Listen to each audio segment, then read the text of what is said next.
très belle orchestra. Camping Orchestra is the name. C'est Provence au Gauderilois.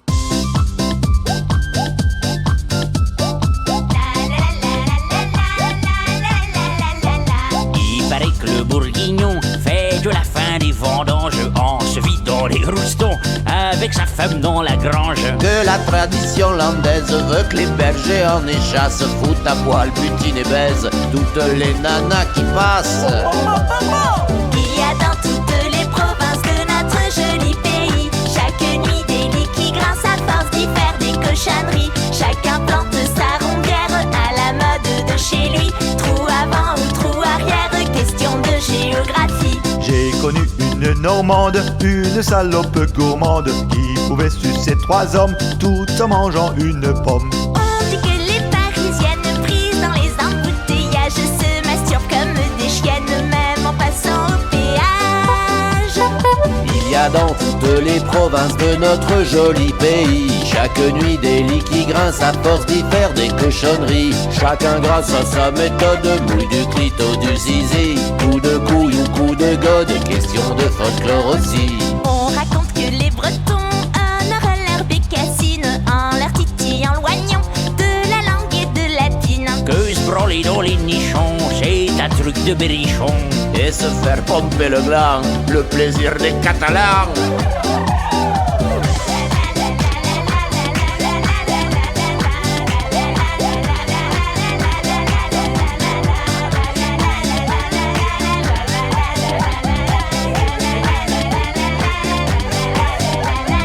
Les Corses adorent qu'on les mate quand elles se caressent la chatte. Et les filles du Limousin qu'on leur jouisse entre les seins. Se tripoter la piroute dans un reste de choucroute. Pour un gros vicieux d'Alsace, ça n'a rien de dégueulasse. Hop là!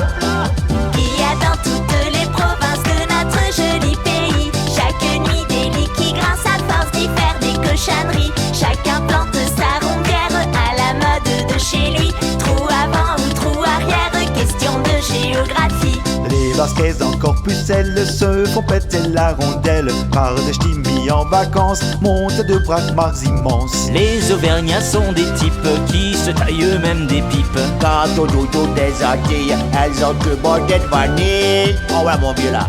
Il y a dans toutes les provinces de notre joli pays chaque nuit des lits qui grincent à force d'y faire des cochonneries. Chacun plante sa rondière à la mode de chez lui. Trou avant ou trou arrière, question de géographie. Il y a dans toutes les provinces de notre joli pays chaque nuit des lits qui grincent à force d'y faire des cochonneries. Chacun grâce à sa méthode mouille du clito, du zizi, coup de couille ou coup de gomme. J'aime bien cette musique. Et maintenant, le pièce de résistance. L'histoire de France est une... Vous voulez... L'histoire de France n'est qu'une histoire de fesses, de chants, de lances, de foutre et de gonzesses. L'histoire de France n'est qu'une histoire de fesses, quand elle y pense, Marianne s'en confesse. L'histoire de France n'est qu'une histoire de fesses, de chants, de lances, de foutre et de gonzesses. L'histoire de France n'est qu'une histoire de fesses, quand elle y pense, Marianne s'en confesse. Déjà au temps préhistorique, un qui la tient, deux qui la niquent. L'homme erectus de Cro-Magnon adorait se faire sucer le jonc. Il sortait sa grosse biroute de son slip en poil de mammouth, et tout en taillant des silex de sa femme, il bourrait le sexe. Chez nos ancêtres, les Gaulois, on ne jurait que par Toutatis. Mais au pieu, dans le Rutombois, ils adoraient le dieu Pénis. Montés comme de vrais sangliers, les druides aimaient cueillir du gui, mais surtout se faire éponger par toutes les pucelles du pays. L'histoire de France n'est qu'une histoire de fesses, de chants, de lances, de foutre et de gonzesses. L'histoire de France n'est qu'une histoire de fesses, quand elle y pense, Marianne s'en confesse. Au Moyen-Âge, les troubadours, mandolines et épines de velours, prenaient par devant, par derrière, autant de princes que de bergères. Chevaliers bardés de quéquettes et damoiselles aux gros nichons, du donjon jusqu'aux oubliettes, c'était le bordel, le boxon. Les pages de François Ier passaient leur temps à s'enculer. Henri IV, dans sa poule au pot, aimait se dégorger le poireau. le cardinal de Richelieu se masturbait sous son prie-dieu. Quant à nos 4 mousquetaires, ils partent aux airs des nuits entières. L'histoire de France n'est qu'une histoire de fesses, de cheveux de lance, de foot et de gonzesse.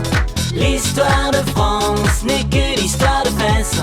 Quand elle y pense, Marianne s'en confesse. On dit que les couilles du roi Soleil firent en leur temps de vraies merveilles et que le barbu de ses favorites avait pris la forme de sa bite. Le soir, à la cour de Versailles, 1000 morpions livraient bataille quand Louis XIV, par gourmandise, bouffait le cul d'une marquise. Puis arrivèrent les sans-culottes, joyeux branleurs de guillotine, de Marat, sa pute Charlotte, qui trop cocu nous l'assassine.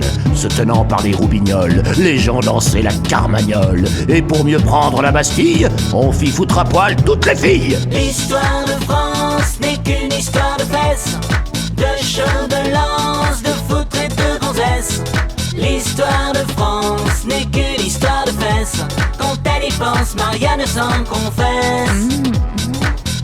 Napoléon et ses hussards faisaient des concours de braquemar, et le trou de balle de ces grognards fumait autant qu'à Trafalgar. Les putains de la belle époque étaient vicieuses mais vérolées, si bien qu'avant de les ramoner, les bourgeois chiaient dans leur frac. L'histoire de France n'est qu'une histoire de fesses, de cheveux de lance, de foot et de gonzesse. L'histoire de France n'est qu'une histoire de fesses. Quand elle y pense, Marianne s'en confesse.